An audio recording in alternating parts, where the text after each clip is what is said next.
নমস্কার। লোকসংস্কৃতির বৈশিষ্ট্যের দুটি পর্ব আলোচনা করেছি। তৃতীয় পর্বে এসে আলোচনাটা জাস্ট সামাপ করা, সামগ্রিকভাবে একটুখানি বলে নেওয়া যে কি কি বৈশিষ্ট্য আমরা লোকসংস্কৃতির মধ্যে দেখতে পাই, বা সংস্কৃতির কোনো একটি উপাদান, কালচারাল এলিমেন্টকে আমরা কি কি বৈশিষ্ট্যের কারণে সেটা লোকসংস্কৃতির উপাদান বলে ধরে নেব বা লোকসংস্কৃতির উপাদান বলে চিনতে পারবো।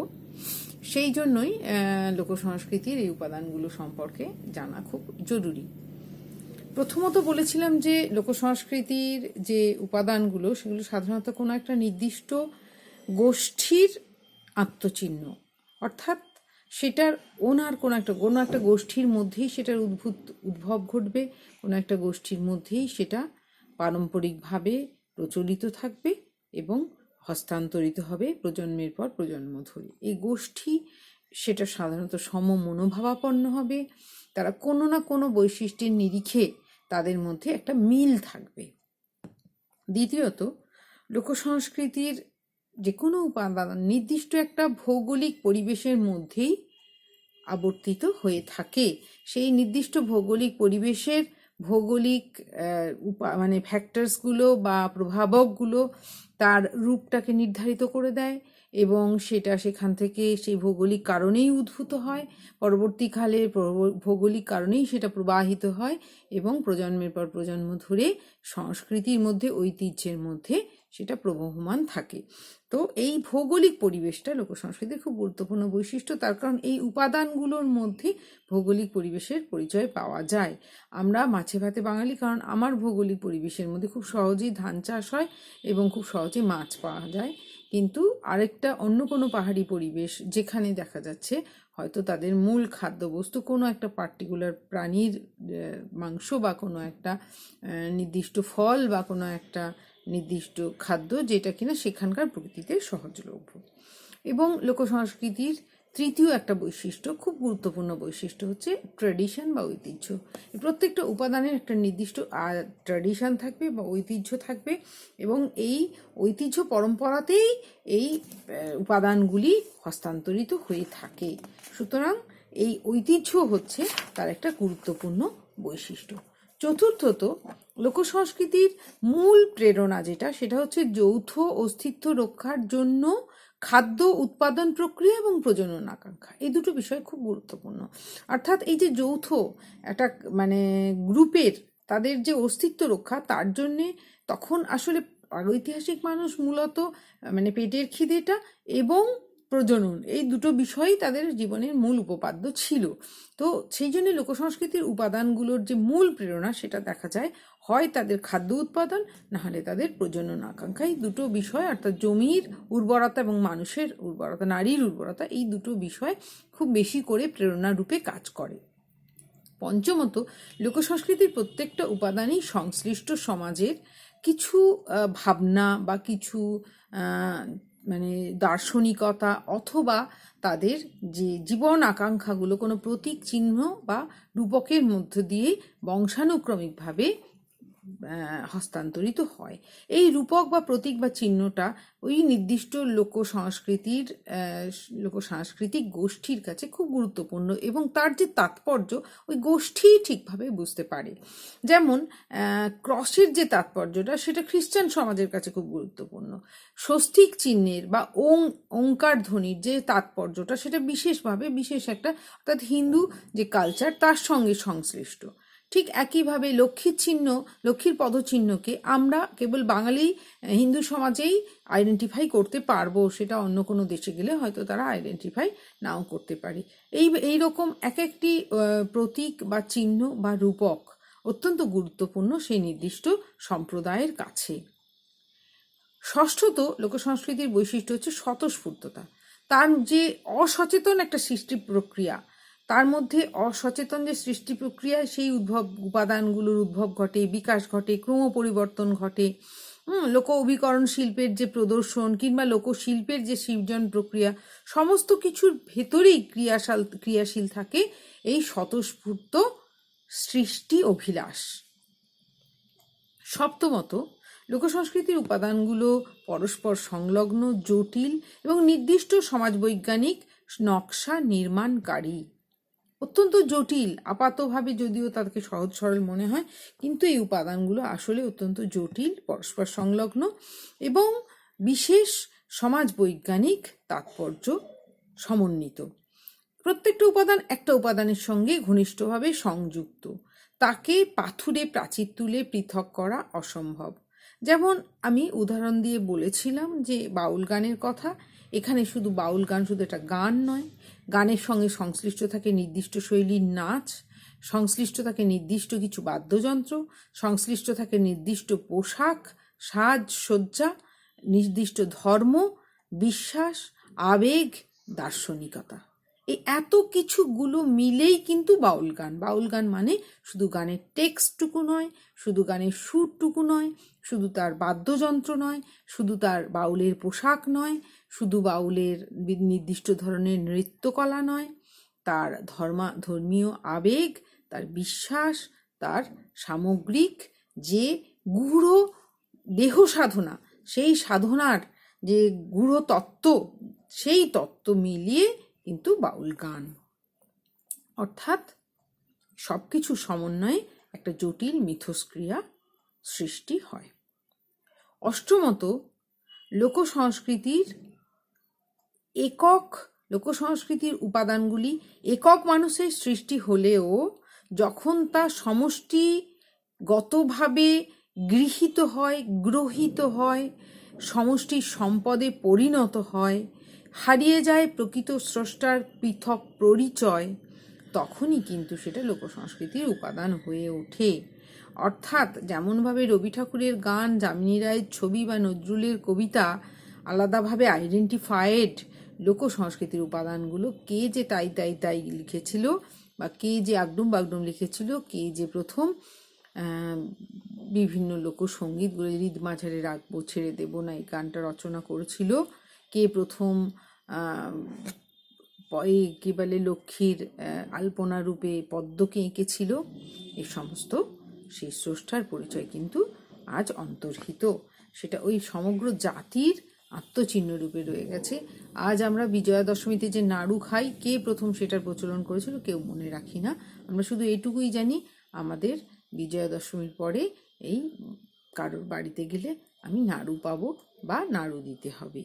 বা আমরা এটাও জানি যে সরস্বতী পুজোর পরের দিন আমাদের ওই দধিকর্মার দই চিড়ে খেতে হয়, কিংবা ঈদের দিন সিমাই খেতে হয়, বিরিয়ানি খাওয়া হয়, ইত্যাদি প্রভৃতি। সমগ্র জাতির সেটা নিজস্ব সাংস্কৃতিক উপাদানে পরিণত হয়। নবমত, লোকসংস্কৃতিকে প্রাথমিক পর্যায়ে বলা হতো ভার্বাল আর্ট বা মৌখিক ঐতিহ্য, কিন্তু পরবর্তীকালে সেটা তার সঙ্গে সংশ্লিষ্ট হয়েছে লোকসাহিত্যের বা মৌখিক সাহিত্যের বিভিন্ন ধারা, ধাঁধা, প্রবাদ, লোককথা, গীতিকা, কিংবা লোকশিল্প, লোকখাদ্য, লোকযানবাহন, বস্ত্র, পোশাক, অলংকার, কিংবা মেলা, পূজা, পার্বণ ইত্যাদি, লোকবিশ্বাসের পরম্পরা, কিংবা লোকবিজ্ঞান, লোকপ্রযুক্তি অর্থাৎ লোক ঔষধ, কিংবা কৃষি সংক্রান্ত যে লোক বিজ্ঞান প্রযুক্তি ইত্যাদি। এবং এই সমস্ত কিছুই মৌখিক ঐতিহ্যের ধারায় শ্রুতি বা শ্রবণের মাধ্যমে স্মৃতিবাহিত হয়ে হস্তান্তরিত হয়। এটা একটি গুরুত্বপূর্ণ বৈশিষ্ট্য যে লোকসংস্কৃতির উপাদানগুলো কম বেশি স্মৃতিবাহিত এবং সেগুলো শ্রবণের মাধ্যমেই আমরা সাধারণত মনে রেখে থাকি। দশমত, লোকসংস্কৃতির উদ্ভব, বিকাশ, বিস্তার এবং বহমানতার ক্ষেত্রে কয়েকটি প্রভাবক বা ফ্যাক্টরসের বিশেষভাবে কার্যকারিতা থাকে।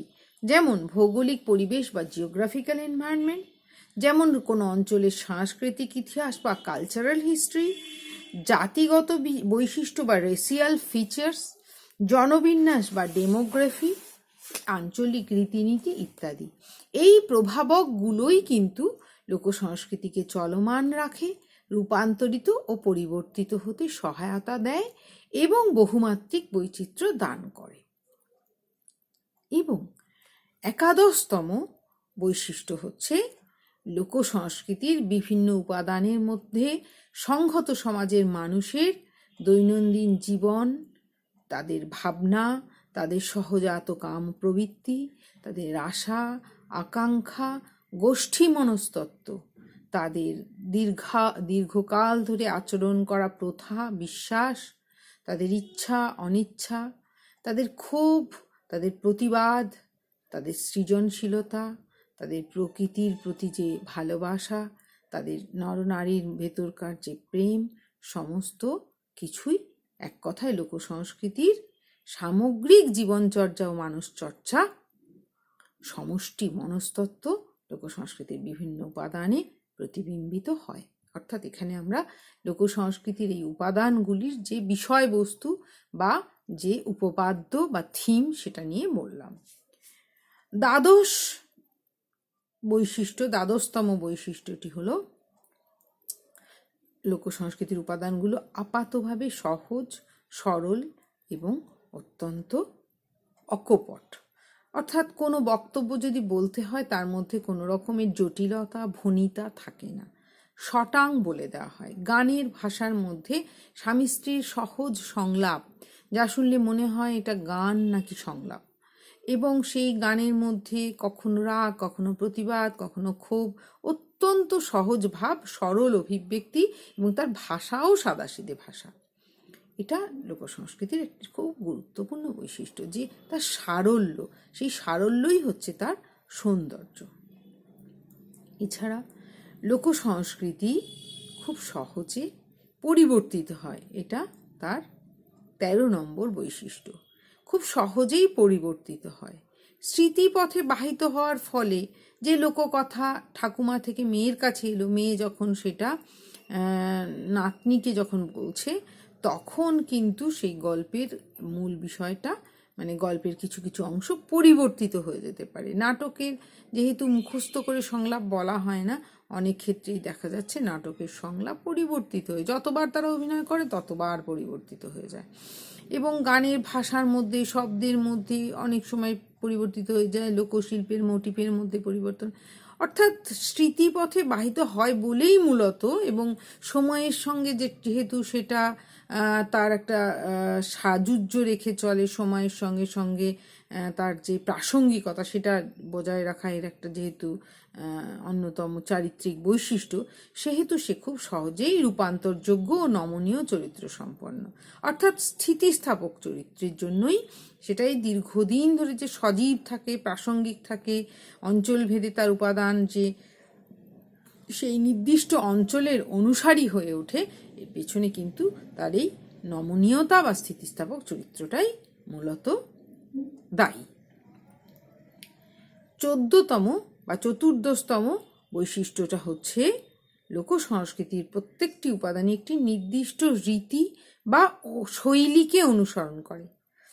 গানটা মুখে মুখে প্রচলিত হচ্ছে, তার ফলে তার ভাষা চেঞ্জ হয়ে যেতে পারে, তার সুরটা কিছুটা পরিবর্তিত হয়ে যেতে পারে, কিন্তু কখনোই সেই যে আঞ্চলিক রীতি বা শৈলী বা পরম্পরা, যেটাকে আমরা ট্র্যাডিশন বলছি, ঐতিহ্য বলছি, সেটাকে পুরোপুরি হারিয়ে ফেলবে না।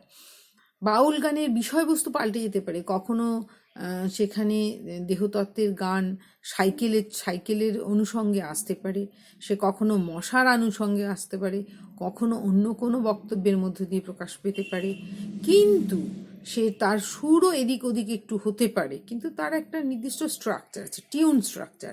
এই টিউন স্ট্রাকচারটাকে কিন্তু অনুসরণ করে চলে। আমরা যারা লোকসঙ্গীতের খানিকটা অন্তত বুঝতে পারি বা দীর্ঘকাল ধরে শোনার একটা আমাদের অভিজ্ঞতা হয়েছে, তারা কিন্তু লোকসঙ্গীতের এই পার্টিকুলার সুরটা শুনলেই, টিউন স্ট্রাকচার শুনলেই বলে দেবো এটা ভাওয়াইয়া না ভাটিয়ালি না বাউল। এই যে নির্দিষ্ট রীতি বা শৈলীকে অনুসরণ করা, তার বক্তব্যের মধ্যেও ভাটিয়ালির যে বক্তব্য সেটার একটা নির্দিষ্ট রীতি আছে, ভাওয়াইয়ার যে বক্তব্য তার মধ্যে একটা নির্দিষ্ট রীতি আছে, আবার বাউলের বক্তব্যের মধ্যে একটা নির্দিষ্ট রীতি বা শৈলী আছে।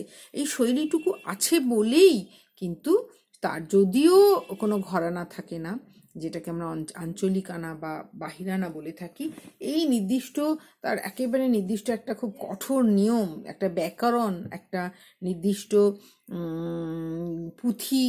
পুঁথিবদ্ধ আচার মানে নিয়মকানুন না থাকা সত্ত্বেও কিন্তু সেটা যুগ যুগ ধরে পরম্পরাগতভাবে একই রূপ ধারণ, মানে একই রূপটাকে বহন করে চলে। কেন? তার একটা নির্দিষ্ট শৈলী আছে, সেই শৈলীটাকে অনুসরণ করা। একটা গল্প বলারও নির্দিষ্ট শৈলী আছে। এক দেশে এক রাজা ছিল, রাজার 3 রানী। এই যে গল্প বলার ভঙ্গিটা, বাক্যগুলো যে ছোট ছোট হবে নাকি কিরকম ভাবে শুরু হবে, মহারাষ্ট্রে বলে 8 পাট নগরীতে এক বামুন ছিল, বা এরকম কিছু 8 পাট নগরী দিয়ে শুরু হয় মহারাষ্ট্রের লোককথা। এই যে মানে লোককথা না, মানে ব্রত কথাগুলো বিশেষ করে। তো এই যে তার একটা নির্দিষ্ট ছাঁচ, সেই ছাঁচটা কিন্তু সে অবশ্যই রক্ষা করে চলে। পঞ্চদশ বৈশিষ্ট্য হচ্ছে লোকসংস্কৃতি প্রথাগত বা শিক্ষা প্রতিষ্ঠানের মুখাপেক্ষী নয়। লোক সমাজ তার পরিবেশ, তার পরিজনদের কাছ থেকে অসচেতনভাবে কিন্তু স্বতঃস্ফূর্ত জীবনচর্যার সূত্রে এই অভিজ্ঞানগুলিকে আত্মীকরণ করে। নির্দিষ্ট আঞ্চলিক পরিবেশে নির্দিষ্ট সাংস্কৃতিক উপাদান প্রবহমান থাকে এবং যে বললাম একটা নির্দিষ্ট শৈলীকেও তা অনুসরণ করে, কিন্তু কখনোই সেটা শিক্ষা প্রতিষ্ঠানে গিয়ে শিক্ষণীয় নয়। আমরা যখন আলু পোস্ত শিখি তখন আমাদের কুকিং ক্লাসে যেতে হয় না, আমাদের মা ঠাকুমার কাছ থেকেই আমরা শিখে নিই। যখন একটা শিশু প্রথম ছড়া বলতে শেখে, তাই তাই তাই, তার জন্য তার স্কুলে যাওয়ার দরকার হয় না, বাড়িতেই মা, মাসি, পিসি, দিদি এদের কাছ থেকেই সে শিখে ফেলে, পরিবেশ এবং পরিজনদের থেকে। ষোড়শ বৈশিষ্ট্য, লোকসংস্কৃতি পুঁথি অনুসারী বা ব্যাকরণবদ্ধ নয়। একটু আগেই বলছিলাম যে খুব রিজিড নয় এর বৈশিষ্ট্যগুলো, রিজিড নয় এর শৈলীগুলো, কোনো ব্যাকরণবদ্ধ নয়। ক্লাসিক্যাল যে সমস্ত মিউজিক বা ক্লাসিক্যাল ডান্স, কত্থক হোক, ভরতনাট্যম হোক, মণিপুরি, কুচিপুরি হোক, সেগুলোর কিন্তু বিধিবদ্ধ কিছু নিয়ম আছে, যে এইরকমই তার চাল হবে, এরকম তার মুদ্রা হবে, এইরকম তার আঙ্গিক হবে, এইরকম হস্তকর্ম, এরকম পাদকর্ম একেবারে নির্দিষ্ট করা থাকে, সমস্ত ব্যাকরণবদ্ধ। কিন্তু লোকনৃত্য, লোকসঙ্গীত কিংবা লোকভাষা, সাহিত্য বা লোকশিল্প কোনোটাই কিন্তু কোনো পুঁথি অনুসারী নিয়মকে পালন করে চলে না। তারা ঐতিহ্যকে মান্য করে, তাদের পরম্পরাগত শৈলীকে মান্য করে, রীতিকে মান্য করে, নিয়মকে মান্য করে, কিন্তু ব্যাকরণবদ্ধ কোনো সূত্রকে অনুসরণ করে না। 17 নম্বর বা ষোড়শ, এই সপ্তদশ বৈশিষ্ট্য হচ্ছে লোকসংস্কৃতি সংহত লোকসমাজের স্বতঃস্ফূর্ত অনুভূতি ও জীবনাচরণের সাবলীল প্রকাশ। এতে সচেতন মনের চেষ্টাকৃত কৃত্রিমতা চিহ্নমাত্র থাকে না। সচেতন মন কাজ করে না, স্বতঃস্ফূর্ততা থাকে, ফলে যে কৃত্রিমতা সেই ব্যাপারটা এর মধ্যে থাকে না। বিয়ের গানে যখন সবাই মিলে একসঙ্গে নাচছে, গাইছে, তার মধ্যে একটা অনাবিল আনন্দের ব্যাপার থাকে, একটা প্রাণোচ্ছলতা থাকে। সেই যে অকৃত্রিম ভাবনা, সেই যে অসচেতন ভাবনা, সেটাই তার কিন্তু প্রাণশক্তি বা তার মধ্যে যে মূল সৌন্দর্য, নান্দনিকতা সৃষ্টি করে, এই সহজাত অকৃত্রিম ব্যাপারটি। অষ্টদশতম বৈশিষ্ট্য হচ্ছে লোকসংস্কৃতি উদ্দেশ্যমুখহীন এবং প্রয়োজনের গর্ভ থেকে উৎসারিত। এই জন্য অনেকে অ্যাপ্লাইড ফোকলোরটা নিয়ে আপত্তি তোলেন। তারা বলেন লোকসংস্কৃতির প্রত্যেকটাই তো অ্যাপ্লাইড, সেটা কোনো না কোনো উদ্দেশ্যকে সিদ্ধ করে, কোনো না কোনো প্রয়োজনের গর্ভ থেকে উৎসারিত। সেটা হতে পারে কোনো নির্দিষ্ট পূজা, উৎসব, কর্ম কিংবা অনুষ্ঠান, হতে পারে কৃষিজীবী বাংলার বিভিন্ন কৃষিকে কেন্দ্র করে আচার, কিংবা হতে পারে সেটা কোনো রকম মানে উর্বরতা কেন্দ্রিক উৎপাদন পদ্ধতিকে যুক্ত করে কোনো একটা বিশেষ আচরণ। সমষ্টি মানে এই সব কিছুই কিন্তু গোষ্ঠীর চাহিদা আর নির্দিষ্ট একটা গোষ্ঠীর প্রয়োজনকে পূরণ করে। সেই কারণেই এই যে অতিপ্রাকৃত শক্তি বা দৈব শক্তিকে তুষ্ট করা, যা কিছু আছে, মানে কেউ বলতে পারে এই যে পুজোটা, এই পুজোটা তো ঈশ্বরকে সন্তুষ্ট করার জন্য, আসলে তার আড়ালে ফসলের কামনা বা সন্তানের কামনা থাকে। এই যে মানে প্রয়োজনের গর্ভ এবং মূল আমরা দেখব তার প্রেরণা কিন্তু ওই দুটি, একটা হচ্ছে নিজের খাদ্যের প্রয়োজন পূরণ, দ্বিতীয়টা হচ্ছে সন্তান লাভ। তো এই যে অষ্টদশ যেটা বললাম, যে উৎপাদন পদ্ধতির সঙ্গে নিজেকে যুক্ত করা বা গোষ্ঠীর আনন্দে নিজেকে সামিল করা, এই ব্যাপারটা কিন্তু তার মূল উদ্দেশ্য হিসাবে কাজ করে। 19 নম্বর যে বৈশিষ্ট্য, সেটা হচ্ছে লোক সংস্কৃতির ত্রিমাত্রিক অবয়ব থাকে। প্রত্যেকটি উপাদানের একটা ত্রিমাত্রিক অবয়ব থাকে। সেই ত্রিমাত্রিক অবয়বটা কি? এক হচ্ছে তার টেক্সট, দুই হচ্ছে তার কনটেক্সট, তিন হচ্ছে তার টেক্সচার।